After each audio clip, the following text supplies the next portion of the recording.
여러분 반갑습니다. 오늘 과학특강은 이순신 장군의 창의혁신 전략입니다.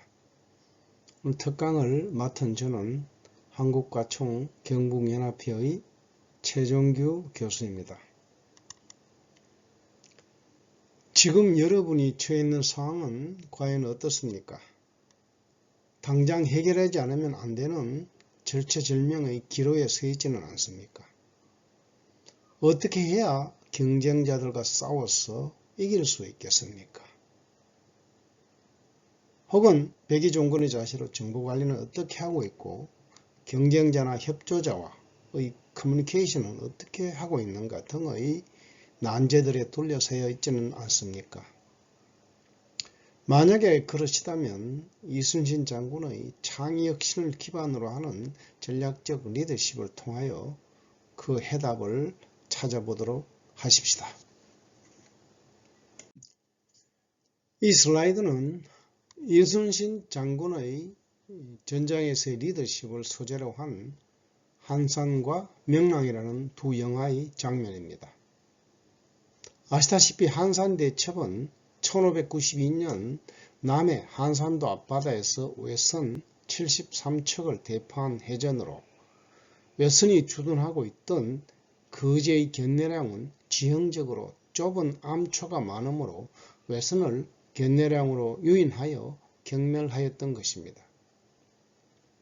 명랑해전은 1597년 정류 제란에 삼도수군 통제사인 원균이 적의 유인술로 거제 칠전량에서 거의 전멸하고 남은 배 13척만 가지고 서해로 진출하려는 외선 133척을 막아야 하는 그야말로 절체절명의 상황에 직면한 이순신 장군은 울돌목에서 대승을 하게 됩니다.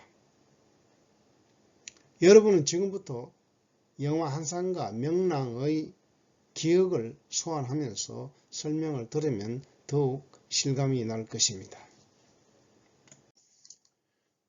우선 창의혁신이라는 말에 대해서 살펴보겠습니다. 창의는 새로운 어떤 예측할 수 없는 독창적이고 독특한 것을 고안하는 능력으로 표현적이고 흥미롭고 상상력이 있어야 하고 주어진 상황에서 사람이 얼마나 아름답게 생각할 수 있는가에 대한 거울이기도 합니다. 타고나는 것은 아니지만 희귀하고 배타적인 인식으로 배우고 이해하는 경우 지속적으로 개발될 수 있습니다. 혁신은 새로운 기술, 새로운 제품 라인업, 새로운 생산 방식 혹은 기존 제품의 대폭적인 개선을 의미하며 이는 창의성과 아주 밀접한 관련이 있습니다. 창의적인 아이디어를 행동에 옮기는 것이 혁신이며 그 결과는 긍정적이어야 하고 처음으로 더 나은 것을 하는 과정, 성과와 생산성에 새로운 우위를 가져올 수 있는 변화 등을 뜻합니다. 정리해보면 새로운 아이디어를 생각하고 현실에 적용하는 것은 창의력이고 창조적인 아이디어를 실천에 옮기는 행위가 혁신인 것입니다.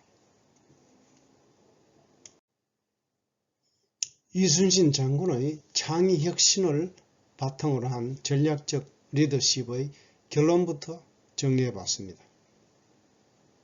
소신에게는 아직 12척의 배가 있습니다. 라고 하는 무한 긍정의 철학,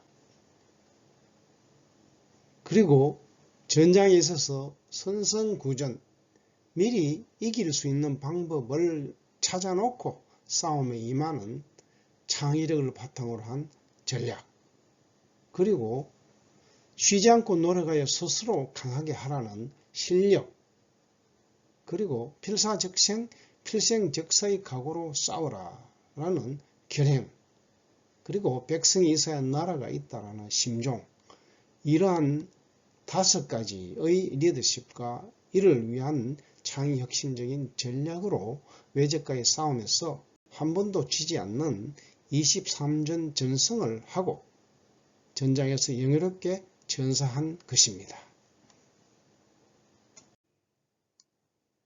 무한긍정의 전략적 사고에 대해서 살펴보겠습니다. 소신에게는 아직 12척의 배가 있사옵니다.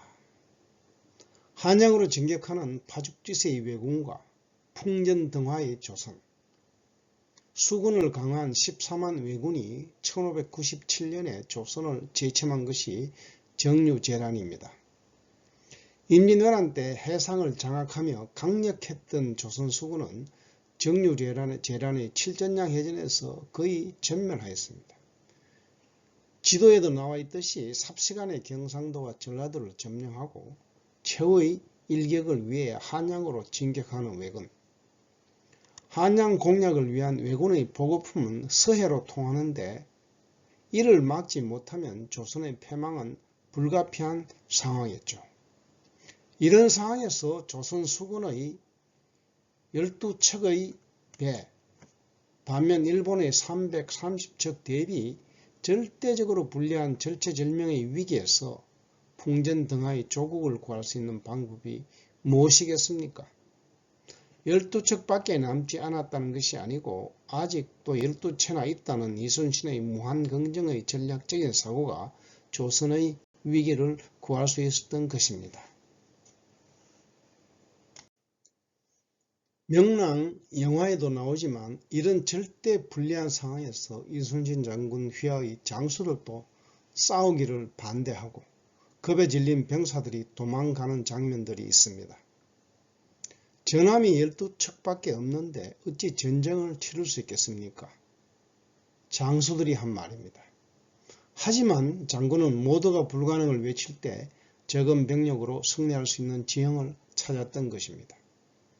최적의 지형 울돌목, 장군은 한 사람이 길목을 지키면 1000명도 두렵게 할 수 있다라고 하면서 두려움을 용기로 바꿀 수만 있다면 충분히 성산이 있다고 긍정적인 자세를 견지하고 장수들과 병사들을 독려했던 것입니다.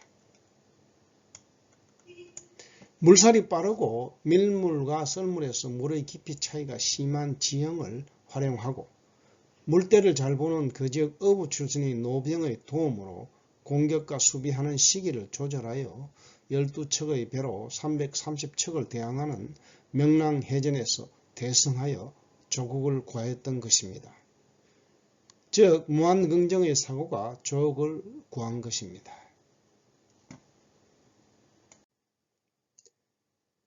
이순신 장군은 창의혁신을 통하여 선성구전의 원칙을 고수하였습니다. 원균이나 조정에서도 이순신이 싸우지 않는다는 원성이 자자했지만 장군은 승리할 수 있는 방법을 찾고 자신감을 가질 때까지 싸우지 않았던 것입니다. 결국 싸움에서 이길 수 있는 전략 전술은 백병전을 피하는 전투였던 것입니다.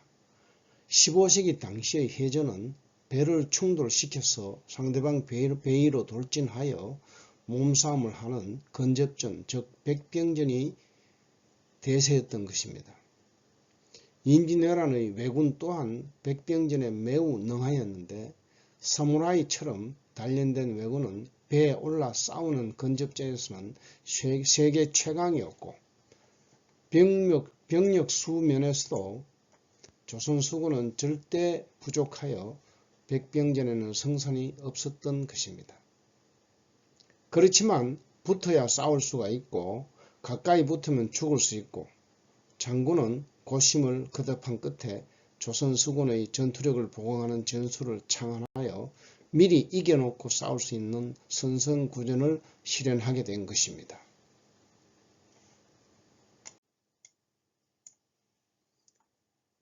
선성구전의 전략 전술로 세계해전의 패러다임을 바꾼 한포전을 창안한 것입니다. 절대적으로 적은 병력으로 왜군을 격퇴하고 조선 수군을 살리려면 원거리 공격이 유리하다고 판단하였고 육지전에 쓰던 진법을 해상전에 접목하여 중거리 화포를 함선에 장착하였던 것입니다. 장군은 원래 함경도 국경의 여진족을 토벌하던 육군 출신으로 한포전 같은 육군의 전술을 백병전을 피하게 하기 위한 해전에 응용하였던 것입니다. 하지만 여기에도 기술적인 난제가 있었습니다. 당시 함포 사격은 심지에 불을 당겨야 발사가 되고 이를 다시 장전하는 데 시간이 걸리므로 발사 후의 공백기에 왜군이 진군하는 문제를 막기 위한 전술, 즉 재장전 시간을 줄일 수 있는 방안이 절실했던 것입니다. 다행히 조선 수군은 직사각형 모양의 판옥선 위주의 전함을 가지고 있었고 일본은 빠르게 진군할 수 있는 유선형 전함을 가졌던 것입니다. 판옥선은 사각형이라 급선회가 가능하였으므로 판옥선의 양쪽에 모두 함포를 장착하여 발사하고 난 후 바로 급선회하여 다시 발사하고 그 사이에 장전하는 전술로 재장전 시간을 최소화할 수 있었던 것입니다.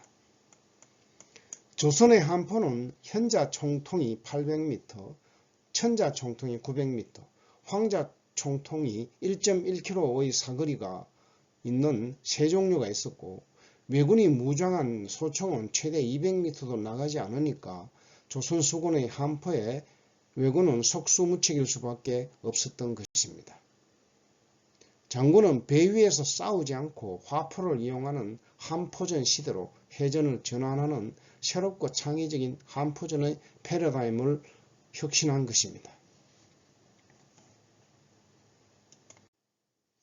장군은 원거리 전투에서 절대적으로 유리한 함포전으로 대응을 하였지만 파죽지세로 몰려오는 외선의 진격을 모두 막을 수는 없었으므로 근접전을 피할 수가 없었기에 근거리에서 적진으로 돌격하여 전열을 무너뜨릴 수 있는 신무기가 필요했던 것입니다. 판옥선과 차별화되는 왜군과의 백병전에서 피해를 최소화할 수 있는 거북선을 창안한 것입니다. 이 함선의 차별화 전략으로 세계 최초의 철갑선인 거북선을 개발하였던 것입니다. 거북선의 형태에서는 앞에서는 불과 연기가 나오고 옆에서는 함포가 발사되고 사각형 형태라 급선회도 가능하고 배를 덮은 지붕에는 뾰족한 못이 박혀 있어서 왜군이 거북선에 오르지 못하는 것입니다. 이처럼 거북선을 창제하고 해전 전술을 창안한 이순신의 창의 혁신이 전성무패의 원동력이 된 것입니다. 한편 왜군에 비해 조선 수군의 규모가 절대 열세인 것을 만회하기 위하여 장군은 육군 출신으로서 지상전에서 쓰던 전술을 해전에 응용하였고 또 지형과 상황에 맞는 맞춤식 전법인 하깃진, 일자진, 첨자찰진 등의 함포전에 유리한 전술을 창안해낸 것입니다. 아군의 손실 없이 함포와 육군의 전술로 크게 승리하며 선성구전을 이룬 것입니다. 하깃진은 학이 날개를 펴듯 적을 둘러싸는 진법이고 일자진은 횡렬로 일자 모양으로 늘어선 진법이며 첨자찰진은 많은 배의 이동에서 공격하기가 용이한 진법입니다. 이와 같이 이순신 장군은 기존에 있던 생각과 개념을 새롭게 해석하고 조합하여 탁월한 가치를 만들어내는 창의 혁신의 전략을 해상전투에 전개한 것입니다. 이 슬라이드는 육지전에서 사용하던 하깃진을 해전에서 구사한 군진의 혁신적인 모습을 재현한 이미지와 기록물입니다. 그리고 세계 최초의 철갑선인 거북선의 모형을 보고 계십니다.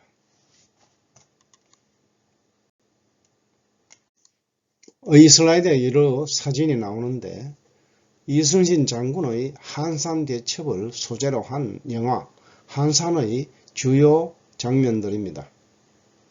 난중일기 등의 팩트, 사실, 팩트를 바탕으로 약간의 픽션, 허구죠. 픽션을 가미한 팩션입니다. 팩트 플러스 픽션의 신조어입니다.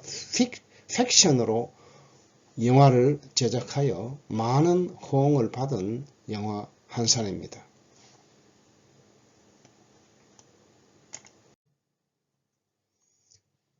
마지막 슬라이드가 되겠습니다. 이 슬라이드로 과학특강을 마무리하겠습니다. 이순신 장군을 평가한 세계적인 해군 제독들의 얘기를 인용해 보겠습니다. 먼저 일본의 해군 제독 도고 헤이하치로의 연설 일부분입니다. 1905년 러일 전쟁에서 승리한 쓰시마 해전의 성전 기념식에서 본인이 칭찬을 받아서 고마우나 나로서 말한다면 영국의 넬슨을 군신까지는 안 된다.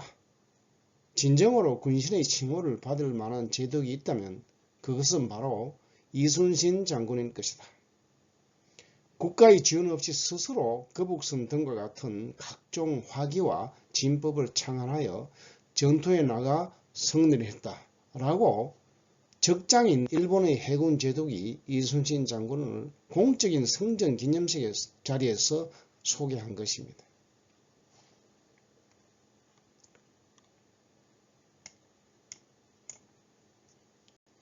또한 조지 알렉산더 발라드라는 영국 제독은 본인이 영국인으로서 영국의 넬슨 제독과 어깨를 나란히 하는 제독이 있다는 것을 받아들이기가 어렵지만 만약 그렇게 대접받아야 하는 인물이 있다면 패배를 전혀 모르고 전투 중에 전사한 위대한 아시아의 해군 제독 이순신 장군이 되어야 할 것입니다.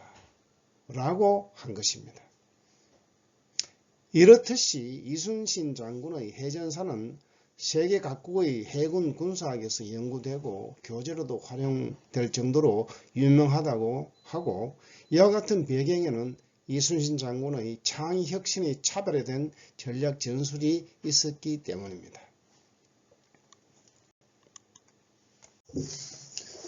이상으로 경북과청의 과학특강을 마치겠습니다. 여러분 경청해 주셔서 감사합니다.